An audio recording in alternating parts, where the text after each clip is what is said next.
Don José. Fernando, A ver. por culpa de Katy, Oh, he recibido hoy una nueva reprimenda. oh, Dice que no se dice que las mujeres tienen el cuello bonito. bonito, sino que Cuello ella largo. tiene el cuello largo. Para mí es un cuello bonito. Exacto. ¿Mm? Y que por eso que ella con ese traje negro bonito que usted lo ve allí, no tiene collar, porque el cuello es alto Un cuello alto. y tiene manga. Todo eso me lo explicaron esta mañana. Oh. Para definir cómo ella se viste. Y hay que vestirse bien. Pero ella no necesita eso, con lo que se ponga. Sí. Aunque sea un trapito de nequén. Creo que se vería mejor. Una bolsa de nequén puesta de... Bueno, vamos a lo que vinimos. A ver. ¿Se acuerda, Fernando y estimados televidentes, que le hablamos que cuando Panamá colocara el bono en el mercado, usted tenía que mirar varias cosas?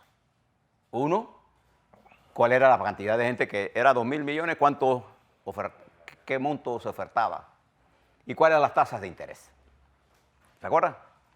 Y que eso iba a medir los niveles de confianza. Y claro que el gobierno nuevo también se la jugaba allí. Y vamos a ver cómo le fue a don Laurentino Cortizo, presidente de Panamá, allá en Nueva York. Yo le voy a dar el informe, que está en inglés, voy a hacer la traducción con mi poco conocimiento de todo. Y mire lo que dice el informe. La República de Panamá, hoy, o sea, ayer, esto está en inglés, así que si ve algunas incongruencias es porque estoy traduciendo. La República de Panamá, evaluada BAA1, estable por Moody, BB positivo, mayúscula, estable por Standard & Poor's, y BB, mayúscula, estable por Fitch, exitosamente colocaron 2.000 millones en el mercado. En dos tramos. Un tramo de 1.250 millones a 10 años y otro tramo de 750 millones a 40 años. A 40 años. Bien. Mire la primera cosa que si Panamá propuso una tasa y cuando sale al mercado en la mañana, a eso de las 11 de la mañana, la oferta para los 2.000 millones llegaba a 11.000 millones. Wow. 5 veces más de lo que Panamá estaba pidiendo. Ahí le puede poner... Digo, también demuestra el mercado lo ansioso que está de algo seguro. Claro. No, y además, le doy las calificaciones, porque estas calificaciones no son del gobierno de Cortizo, son del gobierno de la economía, del comportamiento de la economía pasada. ¿Ok? De la administración pasada. Pero también estaba jugándose Cortizo porque este es el nuevo gobierno, su política, lo que se había anunciado aquí en Panamá. Panamá, ante esta sobreoferta, Panamá recambia las tasas a la baja. Y fíjese los números que logramos. El tramo de los 10 años, o sea, de los 1.250 millones, lo logramos a 3.160% de interés. Bajísimo. Bajísimo. Y el tramo de los 40 millones, o sea, 750, lo logramos a 3.870. En la historia de las cotizaciones de Nueva York, los plazos de 40 años, esta es la primera vez que se coloca una tasa inferior al 4%. Y las tasas con que la colocamos, el de 10 años, son excelentes. Entonces ahora viene la evaluación. Salimos al mercado, tuvimos un mercado ansioso de prestarle, ningún banco va a prestarle, el líder de este banco, el líder de esta transacción fue el Citibank, y los agentes, los brokers, fueron John Buckner y Billing and Deliver, fueron los agentes de esta colocación. Todo esto está en la red, esto no es que usted hace clandestinamente, esto es un mercado. Bien. ¿Qué sintió el mercado de Panamá? Este es el bono más alto de la historia nacional a los precios más bajos del mercado, históricamente hablando. ¿Eso qué indica? Indica confianza del mercado en las capacidades de Panamá de repago, es decir, de largo plazo. O sea, yo te estoy dando un préstamo de 750 millones a 40 A años 40 años. y otro a 10 años. Eso demuestra que nuestras variables macroeconómicas, las evaluaciones de riesgo que hacen las empresas son excelentes. Nosotros estamos a un punto de estar en la categoría de A, en términos de, esta es la calificación de la deuda soberana panameña. Y es por eso que cobra importancia lo que el ministro de Economía y Finanzas actual, Héctor Alexander, hablaba el día antes que se fueran, en el Consejo de San Miguelito, de tener disciplina fiscal. Porque esto es lo que permite, ante esta situación, ¿cuál es la reacción de los inversionistas mundiales cuando ven los bancos no te vienen a Panamá a prestar si tú eres riesgo? Pregúntale a Maduro si va al mercado, ¿quién le va a parabola? Ya ni los chinos. Pregúntale a Colombia, a Brasil. El propio México va a tener problemas. Nosotros somos el único país de América Latina que puede hacer estas cosas. Y creo que le fue bien Muy bien. al presidente Cortizo allá. Eso es la primera cosa que debemos tener en la mente. ¿Yo por qué le traigo esto?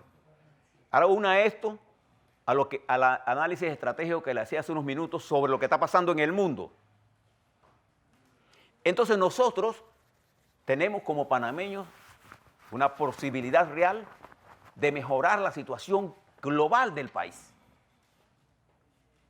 Entonces tenemos que entender, esta coyuntura exige altos niveles de responsabilidad. Y creo que en el manejo de la finanza pública, que es la primera cosa que hay que prestar atención, hemos dado un paso en firme, motivado por lo que hemos construido a lo largo de estos últimos 30 años, que es el periodo de bonanza más alto de la historia nacional, de estabilidad. Porque el riesgo político, con la presencia de lo que tenemos y pasadas las elecciones, el riesgo político disminuye, pero aumentará si no hay una lectura correcta de los diputados de cuál es su rol y de la Corte Suprema de cuál es su rol.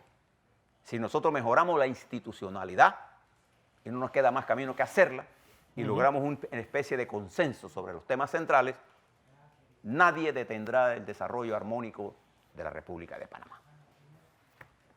Bueno, esa es la primera cosa que le quería plantear y nosotros fuimos los primeros que le hablamos a ustedes de la importancia de esto y cuáles eran los parámetros que tenía que utilizar Fernando para medir esto. Y si usted es PRD, si usted no es PRD, si usted es panameñista, si usted es Cambio Democrático, si usted es independiente, si usted odia a Nito, si lo ama, o lo que sea, usted puede como panameño sentirse orgulloso y de que esto es un buen indicador, esto es una luz verde del tamaño de la luna abierta para nosotros. Es decirlo metafóricamente. Pero no todo es luna de miel. Color de rosa. ¿Okay? Ayer, el vicepresidente de la República presentó ante la Asamblea Nacional, el vicepresidente Carrizo, Gabriel Carrizo, presentó lo que él denomina una propuesta en borrador que presentó la Concertación, de la cual tengo personalmente serias dudas de muchos artículos en la que la Concertación se quiere elevar a nivel constitucional entre estas tonterías que metieron ahí.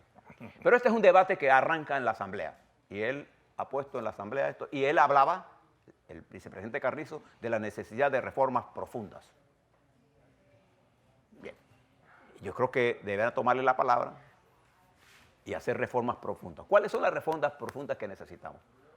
Necesitamos cambiar el sistema de circuitos electorales por uno que sea provincial o nacional. Necesitamos, como él dijo, quitarle poder al presidente en términos de descentralizar el país. Necesitamos un sistema de justicia funcional. Y esta propuesta que está ahí en esa constitución de crear una corte constitucional, entonces hay que estudiarlo con cuidado. Y esas reformas constitucionales tienen que ser el producto de un consenso entre los partidos políticos, porque hay un referendo, y el referéndum debe ser de los que creen en las reformas. Entre más consenso se haya al construirla, más posibilidad de éxito hay. De manera que la Asamblea tiene que jugar un papel ahora estelar. Aparte de las reformas que hay que hacer a la ley de contrataciones, a la APP, asociaciones públicas privadas, las reformas al sistema de salud pública de Panamá. Y quisiera, con todo respeto, decirle a la señora ministra, que ayer la vi recorriendo diciendo que hay medicinas vencidas. Yo no recuerdo en la historia del Ministerio de Salud que no haya siempre habido medicinas vencidas. Siempre. Ella lo sabe perfectamente lo que yo estoy diciendo. ¿Por qué? Cuando usted compra medicina o compra vacunas y las vacunas no se ponen por razones de que la gente no va, usted no puede guardar eso, tiene que botarlas. ¿Cuántas de esas eran vencidas? ¿De qué periodo? O sea, creo que debemos concentrarnos. El que está mirando por el espejo retrovisor va para atrás. ¿Usted sabe cuántas cosas hay que hacer en salud, señora ministra? Le voy a hablar sobre salud en los próximos días. Pero lo que quiero es plantearle, miremos la macro, porque hay que mirar, los ministerios tienen que hacer ahora un ajuste frente a las medidas que tiene que tomar este gobierno de aquí a fin de año para bajar el gasto. Y decía Angela Merkel que aquellos dirigentes que llegan echándole la culpa al que estaba atrás, no son los que van en camino correcto. Cuando usted ganaron la presidencia, usted sabía que eso estaba pasando. Eso estaba pasando. Usted está ahí para resolver los problemas. Simple y sencillamente. Bien, creo que las reformas constitucionales, creo que el discurso del vicepresidente, fue un discurso motivador. Me gustó sus planteamientos, aunque voy y les reitero, yo soy partidario que Panamá necesita reformas integrales. Ojalá lo podamos hacer por este método. Pero la Asamblea tiene que jugar un papel fundamental, tiene que elevarse de ese punto. Y tiene que sobresaltar ese debate migratorio como está, que está produciendo simplemente acusaciones contra acusaciones. Debemos detener eso. No migración, sí, migración hay que mirarlo, pero mirarlo con calma, y sin insultos. Nosotros los panameños le debemos mucho a la solidaridad de Venezuela frente a uno de los conquistas más importantes de nuestra historia. Nosotros tenemos que saber diferenciar. Los venezolanos no están saliendo de Venezuela porque quieren. Sí. Están saliendo porque viven bajo un régimen de opresión. Muchos de nosotros fuimos recibidos por ellos. Sí. Cuando aquí estaba la opresión. Nosotros recibimos la solidaridad de Venezuela en la figura de Carlos Andrés Pérez, que jugó un papel estelar, que dejaba la presidencia de Venezuela para irse a hablar con Jimmy Carter, para resolver el problema de la enmienda de Concini. ¿Cómo poder olvidar el compromiso histórico que tenemos con Venezuela? Eso es imposible. ¿Cómo poder olvidar el compromiso histórico que tenemos con Colombia, con Costa Rica, con Jamaica? Entonces, no es caer en esta discusión de que este venezolano no me cae mal, este me cae mal. Hay panameños que se portan mal, panameños que se portan bien. Nosotros hemos sido beneficiarios netos de la migración. Sí. Entonces, ¿que hay que poner orden en la migración? Sí, hay que poner orden. Pero el orden se pone con orden. Le voy a dar un ejemplo del orden con orden. Voy a tomar un par de minutos más, Fernando, con tu benevolencia, porque quiero hablar del caso Martinelli, pero voy a terminar con este. Fíjese lo que yo llamo la objetividad. Le voy a leer aquí del periódico La Prensa una noticia y le voy a decir mi posición frente a esto. El Tribunal de Administración dice, Tribunal multa a Empresa de Desarrollo Golf Coronado y esta recurre ante la Corte. El Tribunal Administrativo Tributario resolvió en febrero de este año, Varela en el gobierno, exigir el pago de $799.600 al contribuyente de Desarrollo Golf Coronado en concepto de impuestos de transferencia de bienes corporales muebles y prestación de servicios ITBMS, correspondiente a los periodos de enero, diciembre del 2007, 2008, 2009, 2010 y enero hasta junio de 2011. Se trata de uno de los procesos que se inició contra esta empresa durante la presidencia del expresidente Ricardo Martinelli y cuando estuvo al frente el director general de ingresos, Luis Cucalón, posteriormente condenado a 8 años de prisión, esto era innecesario, pero así dice, por delitos de peculado y corrupción por el cobro irregular de impuestos por parte de la empresa Cobranza del Istmo.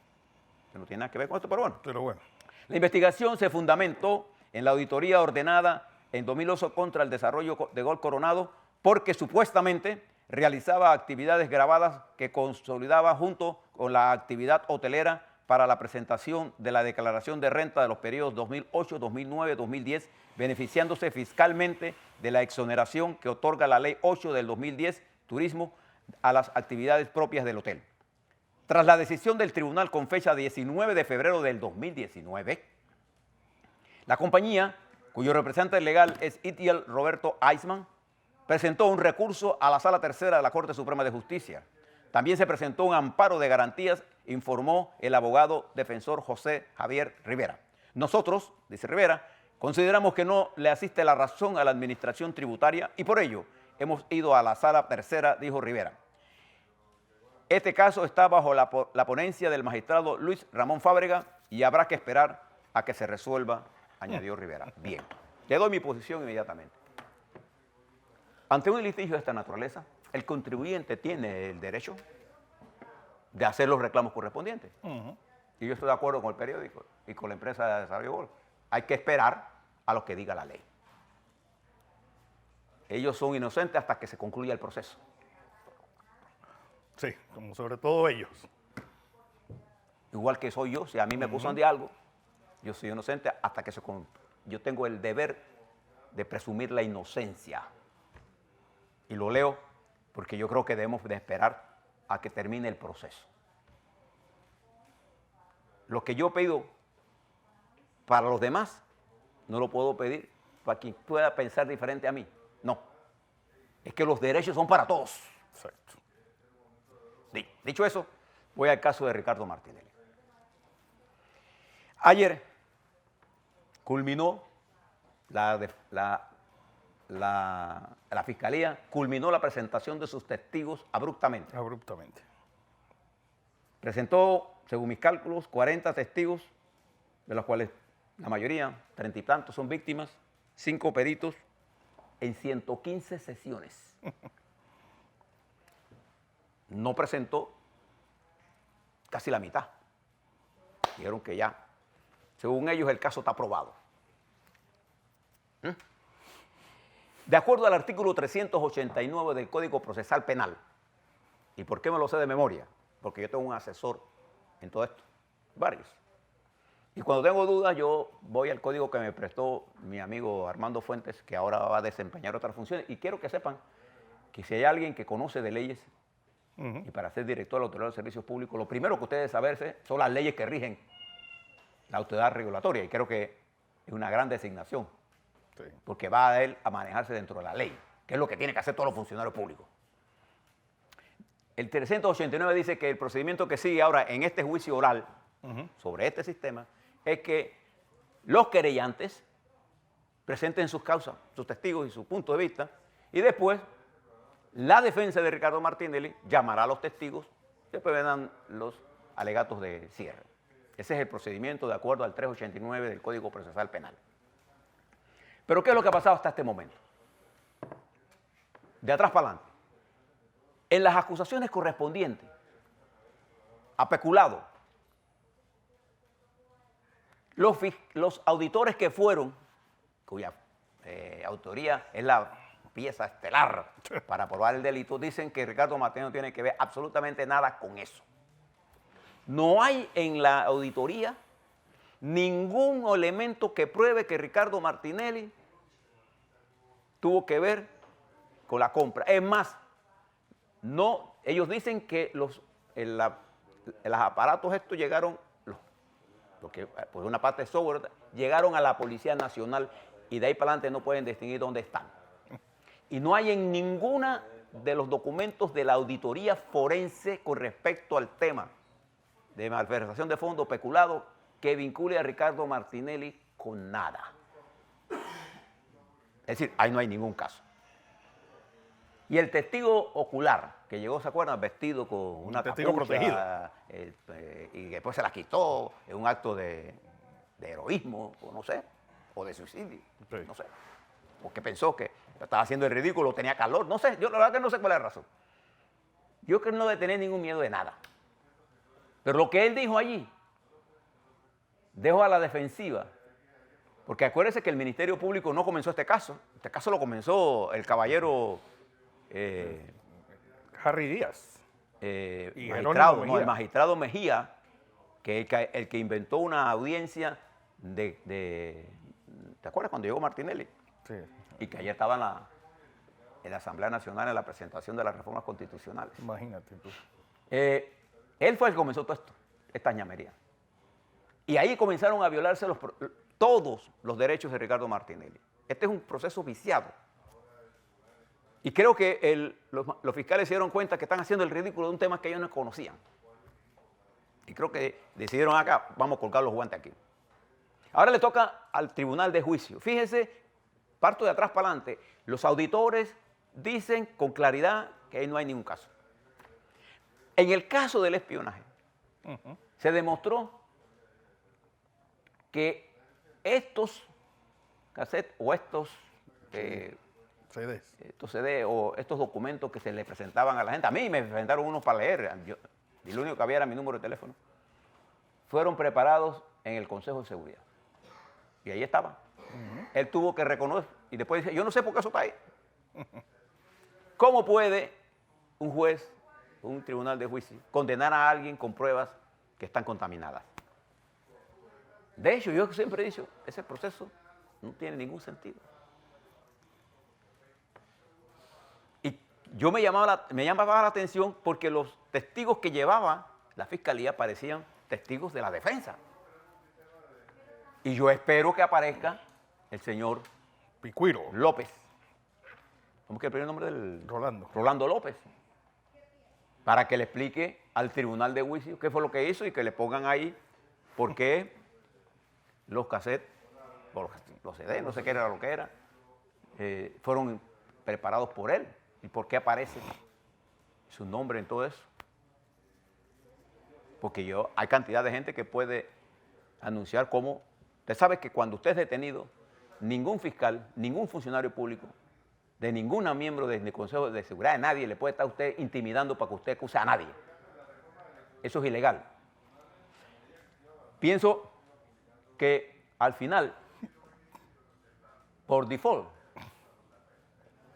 yo no veo la fortaleza del caso. Es más, desde el principio que se violaron, hay por ahí una intervención cuando un juez del tribunal de juicio le pregunta al fiscal, ¿el acusado ha sido imputado? No. Y la pregunta era obvia. ¿Cómo puede ser acusado? Si usted, en un proceso, usted tiene primero que ser imputado y después acusado. Sí, para decirte que te están investigando por algo. Por algo. Entonces, este proceso ahora entra en la fase, vamos a ver si los querellantes pueden llevar El lunes. a qué testigos. Y lo que yo creo que frente a todos los temas nacionales, este tema ya perdió Sí. validez jurídica, pero ya no son, fíjese que ya no aparece en la primera plana de nadie. Es más, las cosas que debieran aparecer no aparecen. Y termino aquí. Me pareció incorrecto lo que pasó ayer en la Asamblea Nacional. Hombre, si la Comisión de Presupuesto va a sesionar y va a escoger a Benicio Robinson, que es diputado, que ha sido legalmente instituido y quiere ser presidente de la Asamblea, bueno, es presidente de la Comisión de Presupuesto y se acabó, pues ¿cuál es el problema? Pero creo que el manejo, siempre las preguntas difíciles, es mejor enfrentarlas. Claro. Creo que la Asamblea debe hacer un balance, porque la Asamblea tiene en sus manos ahora la mitad de la estabilidad política de este país. Depende del manejo que la Asamblea le dé a los grandes temas que va a tener que considerar. Y todas las bancadas de todos los partidos, y los independientes van a tener que hacer un esfuerzo para poder estar a la altura de la forma como el mundo nos mira.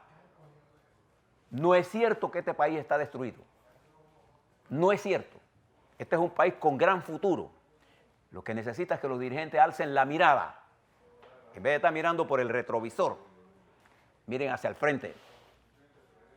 Y en ese camino piensen en que hay que crear empleo, que hay que desarrollar el país, pero hay que pensar en los pobres. Y que las discrepancias no son malas. Lo que pasa es que tenemos que hacerla con respeto. ¿Sí? Le voy a seguir hablando sobre los temas, que me ha quedado en el tintero el problema del agua. Le voy a hablar sobre la Caja de Seguro Social y sobre salud. temas importantes, que son los temas que le preocupan a la gente. ¿Cuál es el problema más importante de salud que tiene el país? ¿Cuál es el principal problema en educación que tenemos? Esas son las cosas que tenemos que pensar. ¿Y cuáles son las medidas que va a tomar cada ministerio para cumplir con el plan de austeridad Así es. que es necesario hacer para mantener la credibilidad internacional y atraer las inversiones?